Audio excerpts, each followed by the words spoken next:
Hello, this is Drew Pickens, and in this video we are going to discuss the topic of using attention getter statements in a sales context. Now, attention getters are designed to get a customer out of this state of status quo that most customers are in. And they're in this state of status quo when it comes to making a change-based decision. So anything that you might be asking a customer to make a decision on that would require a change, like a change to a provider or a change of service, most customers are in this state of status quo before you ever make contact with them. In other words, they are in a steady state of not thinking about making a change. So an attention getter is designed to wake the customer up from that status quo state. It's designed to get them out of this sleep, out of this status quo state, so that you can have a meaningful conversation with an interested party. We've talked about in another video when we talked about buying states that trying to sell to a status quo state is very, very difficult. It's almost impossible. It's like trying to sell to somebody who's asleep. You have to wake them up out of that. That way you can then have a meaningful conversation about whatever it is you're trying to bring to their attention.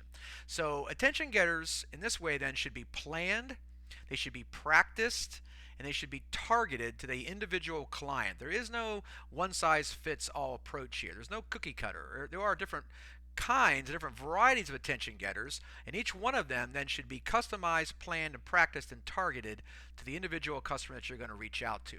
So we're going to discuss 5 different types of attention getters today and understand how they can fit in different situations. We'll give you some examples, a couple examples for each one, but then you will then customize each one of these to fit the potential opportunity that you're working with.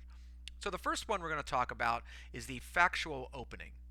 A factual attention getter is using insightful information to create interaction and awareness.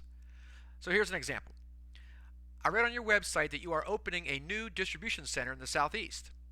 So that's stating a fact of something you uncovered or found out about their business. Any business that's opening up a new distribution center would want to talk about that. They would want to engage with somebody who knows something about their business. So this is something designed to create interaction. Here's another example.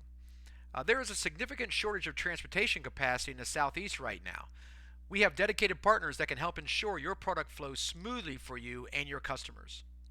So you're bringing in insight. You're talking about there's a significant shortage of transportation capacity, and the helpful point is that we have dedicated partners that can help your product flow. So this is an example of an attention getter that's a fact, it's insightful, it's something that the customer would be interested in probably, or very likely to be interested in based on information you found out about their business. So that's a factual attention getter. The next kind is the question attention getter, the question opening. This is using thought-provoking questions to gain engagement. So for example, what are the key criteria that you look for when selecting a business partner? So this is going to get a conversation going around the customer's criteria, the customer's thinking process when it comes to selecting a partner. Another example, what challenges are you expecting with this upcoming expansion that we can help you with?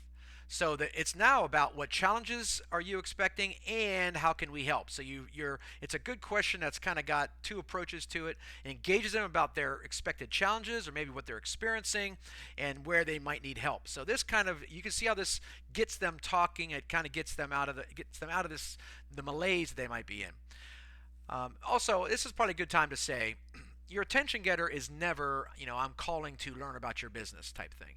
These are all around ways to help the business, not for you to learn something, right? So what's your key criteria? I want to align with that. What challenges are you experiencing? I want to help you with them, you see. The third type is the reference attention getter, the reference opening. Now this is using meaningful names as references to build credibility and interest.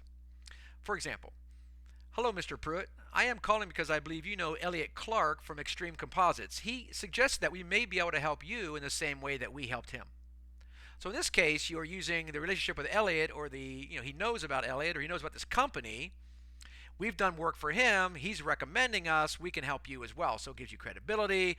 It connects you with a relationship tie that Mr. Pruitt may have with Elliot. And it's very powerful because you're now bringing in the relationship, which is an emotional connector. So this is a very powerful way to get someone's attention by it's name dropping in a good, powerful, productive, constructive way. Now, the more intense and more powerful way to do that is the second example.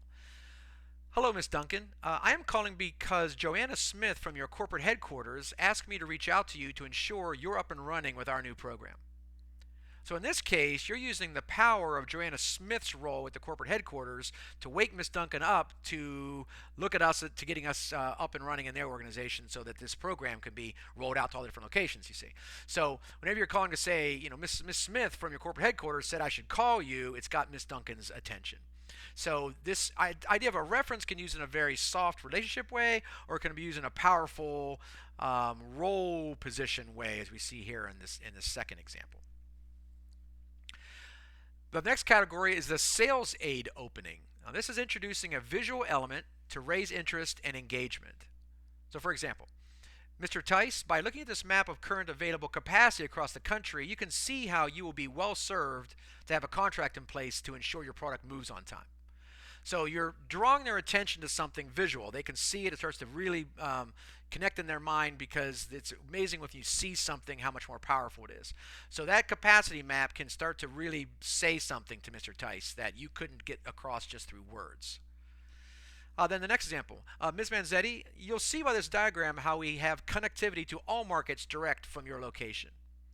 So in that case, Ms. Manzetti's location is at the beginning in the middle of the map, and you've got maybe some arrows coming out showing all the different markets that she might be shipping to, or might have customers at, and it's very powerful for them to see that you connect directly with Manzetti's business to her customers. So again, sales aid opening, something they see visual, is very, very powerful.